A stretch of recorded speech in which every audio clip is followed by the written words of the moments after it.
In a dilapidated alleyway of a bustling city, where the wind carried dust more than promise, lived a man named Rahul. He had once known laughter, color, dreams, but time, misfortune, and a series of cruel twists had stripped his life to bare bones. Rahul was now a beggar, his clothes ragged, his hands trembling, and his eyes distant, haunted by memories he could neither forget nor erase. Rahul was born in a small village by the river, under skies painted in soft oranges and pinks at dawn. His father was a schoolteacher, his mother a weaver. Their home was modest but full of love. From a young age, Rahul loved two things, books and running. He would chase the sunrise each morning, sprinting barefoot across the fields, his hopes soaring as high as the kites in the summer skies.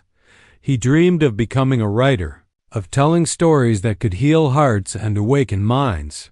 He wrote small poems by candlelight, fictitious tales of courage and hope.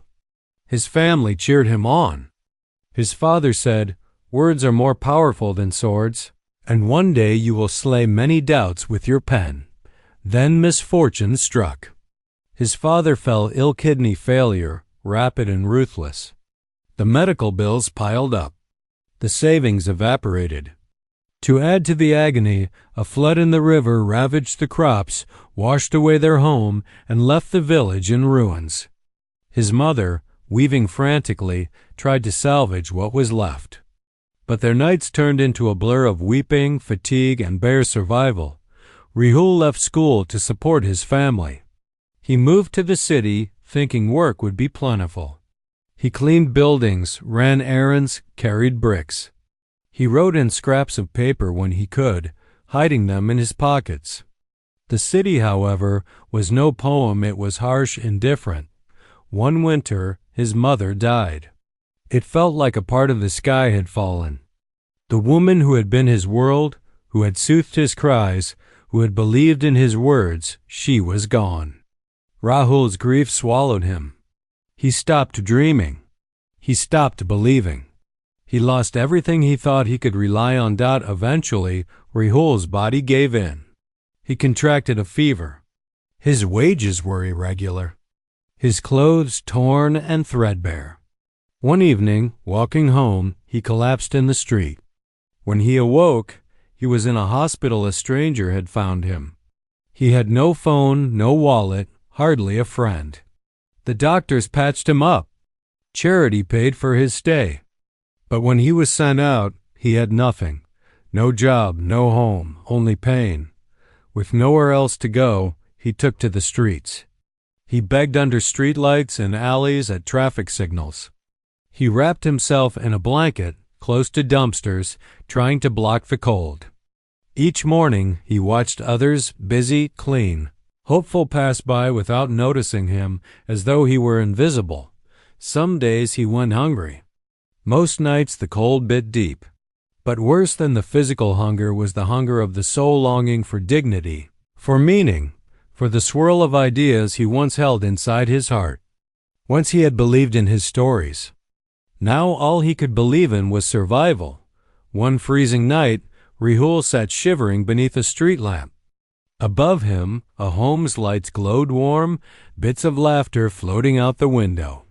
He watched a little girl in a bright coat, handing food to a stray dog, sharing her warmth. Her mother called her inside. The girl turned, saw Rahul, and paused. She walked over, offered him half her bread. He wanted to refuse pride, shame, but hunger and longing were stronger. He took it. The girl's eyes had warmth. She said, "You're so cold. Here, spare this." Simple words. But under the gaslight that night, they were fire. Rahul's throat tightened with tears. It was the first kindness he had accepted without fear in many months. That night, wrapped in tattered blankets in the cold alley, Rahul's mind stirred. He remembered his father's words. Words can heal. Words can slay doubts. He remembered the fields, the running, the poems.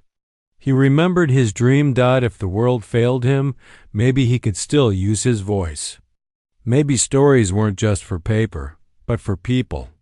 Maybe he could rise again not as someone who merely survived, but someone who could inspire.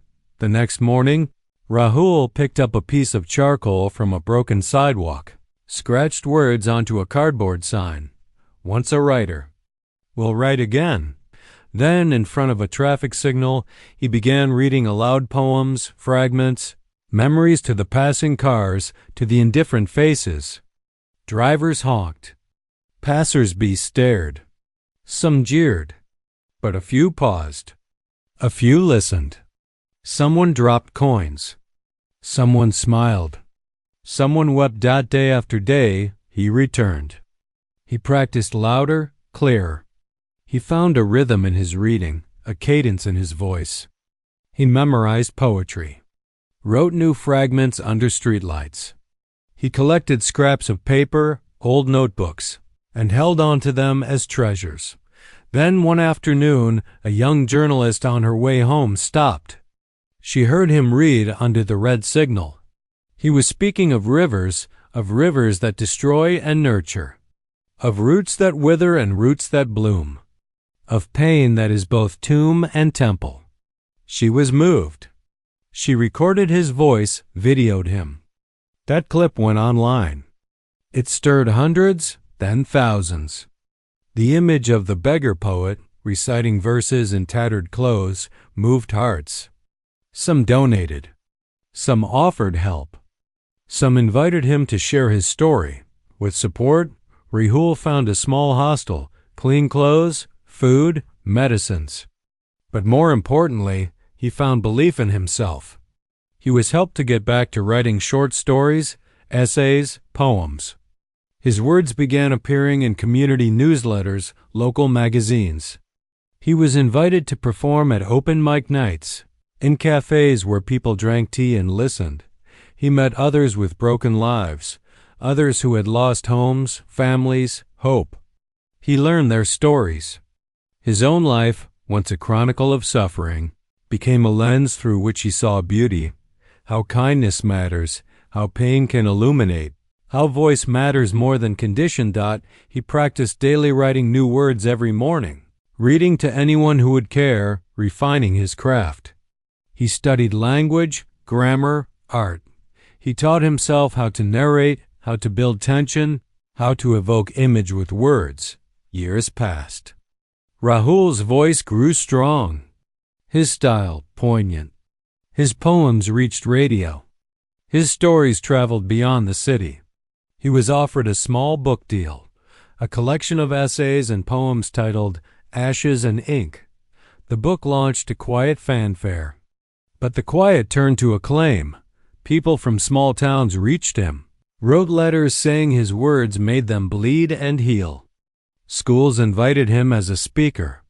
Media called him the voice of the unseen, the beggar who wrote the sky.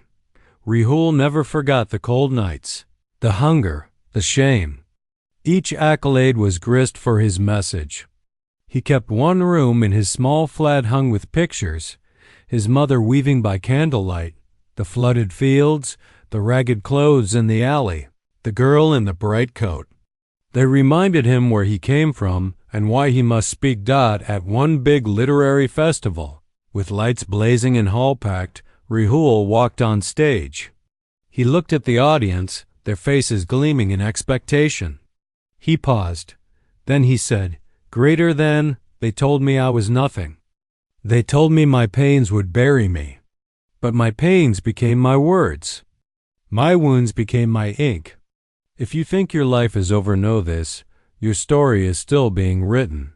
The crowd leapt to their feet. Today, Rahul's story continues. He established a small community center where the unheard can speak: beggars, homeless, orphans, people cast aside.